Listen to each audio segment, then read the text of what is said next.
Das ist ein Trikot, das mir auch viel bedeutet. Durfte ich jetzt auch mit ihm spielen bei der Nationalmannschaft. Das ist der größte Spieler, den wir je hatten. Ja, eine Augenweite, beidfüßig. Ist also jetzt eine Legende.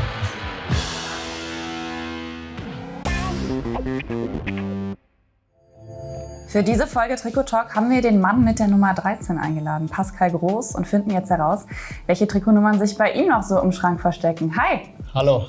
Schön, dass du dir die Zeit genommen hast. Sehr gerne. Ganz vorab aber erstmal die Frage, warum hast du eigentlich die Nummer 13? Als ich damals nach England bin, zu einem neuen Club in Brighton, waren einige Nummern, wie es immer so ist, in der Fußballmannschaft vergeben und einige noch frei.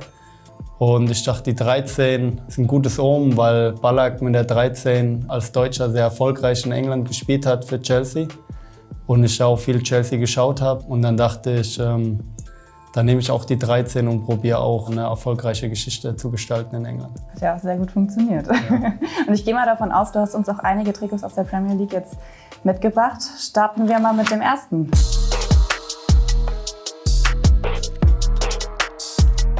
Das erste ist von Manchester City. Für mich der beste Spieler in der Premier League. War ja auch in der Bundesliga. De Bruyne ist für mich einfach mit seiner Spielweise, mit seiner Qualität, Tore vorzubereiten, Tore zu schießen. Mittlerweile das Nonplusultra für mich in der Liga. Und ja, für mich der beste Spieler. Der spielintelligenteste, wie gesagt, bereitet die meisten Tore vor. Ein ganz besonderes Trikot und ein ganz besonderer Spieler.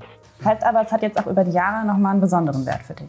Ja, absolut. Ich bin auch ein Spieler, der eher mit Spielern tauscht, die vielleicht irgendwann so in den Legendenstatus gehen oder eher schon was gezeigt haben über Jahre oder wo ich eine Beziehung zu habe. Mit jüngeren Spielern habe ich selten getauscht, also von meiner Seite aus, wo ich aktiv. Ja, vielleicht so, dass die jüngeren Spieler dann irgendwann mit dir tauschen wollen. Kam zum Ende hin ab und zu vor, aber... Dann lass uns mit dem zweiten weitermachen.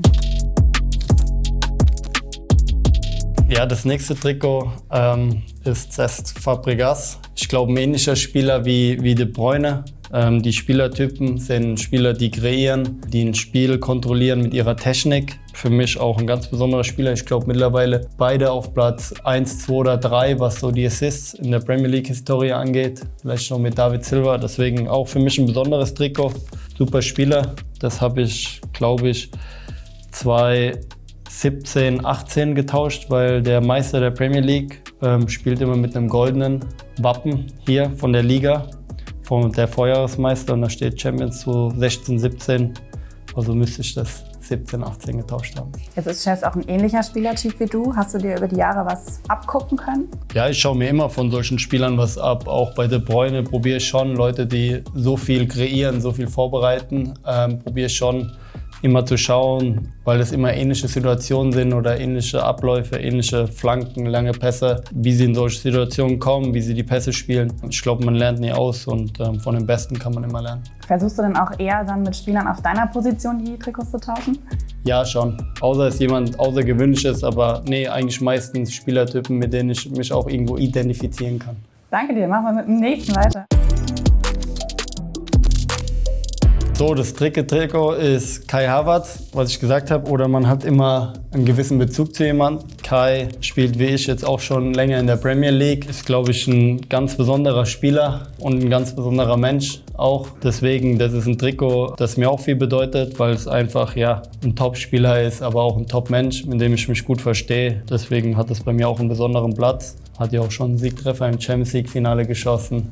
Hat schon einiges erreicht, ist immer noch sehr jung, wird auch noch einiges erreichen. Warum für dich ein ganz besonderer Mensch? Hast du ja jetzt 2-3 Mal betont. Weil ich ihn jetzt bei der Nationalmannschaft auch näher kennenlernen konnte und einfach auch bei den Spielen in England. Und er sehr bescheiden, sehr lustig, sehr umgänglich und jemand, ja, wo es einfach angenehm ist, wenn er um einen rum ist.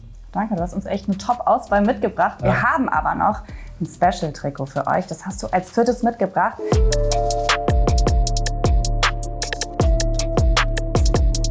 Ja, ich glaube, Deutschlands auf jeden Fall erfolgreichster Fußballer, den es je gab. Bester Fußballer meiner Meinung nach ist Toni Kroos. Durfte ich jetzt auch mit ihm spielen bei der Nationalmannschaft. Als er zurückkam, haben wir das erste Spiel in Frankreich gespielt. Und dann das zweite zu Hause gegen die Niederlande. Da habe ich mit ihm auf dem Platz gestanden, die letzten paar Minuten. Und da habe ich ihn nach dem Spiel nach dem Trikot gefragt. Und das hat er mir gegeben.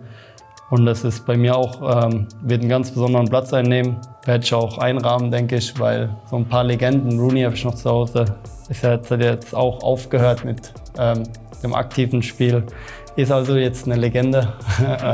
Deswegen ja, auch bei mir ein ganz besonderer Platz und ein sehr besonderes Trikot. Ich meine, auf seinen Assist im Champions League-Finale hätten wir, glaube ich, gut verzichten können. Ja, das verstehe ich. Aber wir sprechen natürlich über seine Leistung für Deutschland. Jetzt auf der EM und für Deutschland. Ja, und auch wie er Deutschland repräsentiert hat über die Jahre bei Real Madrid.